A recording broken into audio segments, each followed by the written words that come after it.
understand that the paradigm of science is relatively new. For most of humans' existence, we've not understood the world from a scientific perspective, but rather from one of tradition, and even religion as an organizing principle of society. When people asked why things occurred, the answer was often based on superstition, myth, or religious beliefs. Science emerged as a way of understanding the world during the 1800s, and it was a hotly contested issue back in the day.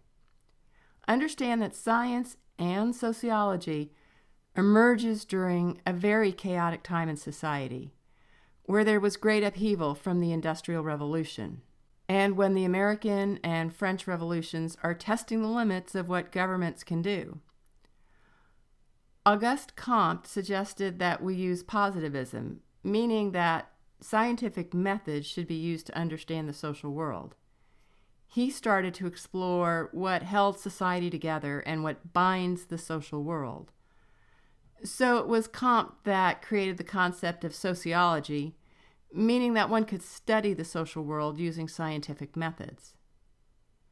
Another key figure was Herbert Spencer, who created the idea of social Darwinism, the idea that there is a natural process which improves society and that people should not tinker with that natural system. This idea is not favored by sociologists today because it's overly simplistic and does not account for people's life chances due to social structure.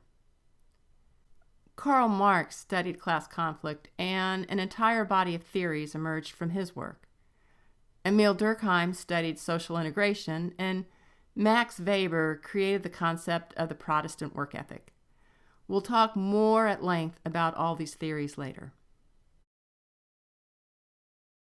A main point that's important to understand is that prior to the development of science and this subsequent field of sociology, that human behavior and the world was explained through tradition and not through science. 3 factors led to the development of sociology: changes that occurred during the Industrial Revolution, the political upheavals in both France and America, and the emergence of the scientific model. So, Auguste Comte focused on what made the French people unite to challenge the King and Queen of France.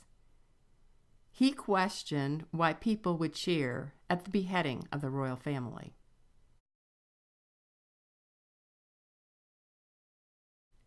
He created the term sociology and focused on the idea that scientific methods could be used to study society. His central focus was what bound society together. That said, he was not very stringent in the use of science to study society. He's considered more of an armchair philosopher in that he drew conclusions from casual observations rather than observing, gathering facts, and comparing information with any kind of scientific method.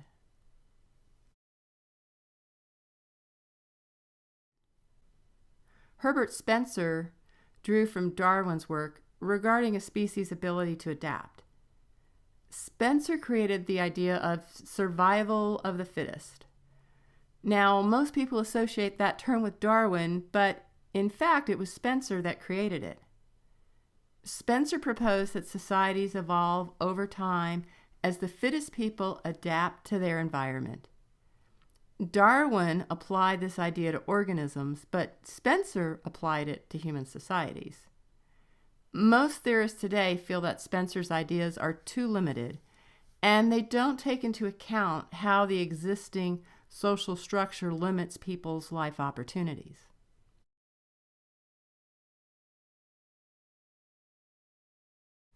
Karl Marx focused on class conflict.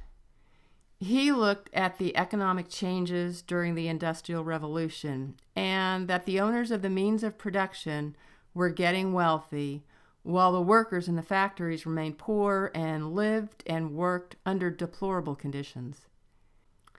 He felt that the workers, the proletariat, were exploited by those that owned the means of production, the bourgeoisie, and that it was inevitable that the workers would revolt and overthrow the capitalists that controlled society.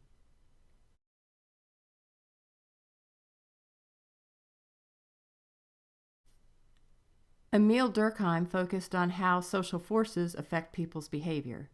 He was the first major sociologist to employ scientific rigor to his research.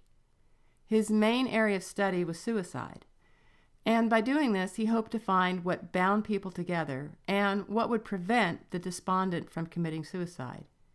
He studied suicide in different countries and found that people commit suicide more often when their ties to the communities are not strong. His main contribution here is finding that social factors underlie the suicide rate. He determined that social integration, or in other words, the social connections, are the main factors regarding whether someone commits suicide. Durkheim is considered one of the most important figures in sociology because he was able to get it recognized as a separate discipline. The concept of social integration is one of the main guiding principles in many sociological studies today.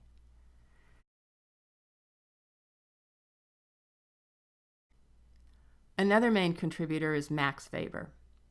A main focus for Weber was how religion influenced society. He claimed that society, to some extent, was dependent on religious views, and that an underlying way in which people think is guided by religion. For example, he thought that the Roman Catholics were more traditional, whereas Protestants would be more likely to embrace change. He studied how the church, as a social organization, profoundly affected how people thought and also acted. He created the term spirit of capitalism and Protestant ethic, which we associate with hardworking people, the idea of salvation through hard work. He also challenged Karl Marx's claim that economics was the main social force for social change, and that instead it was religion that was the primary guiding force in the social world.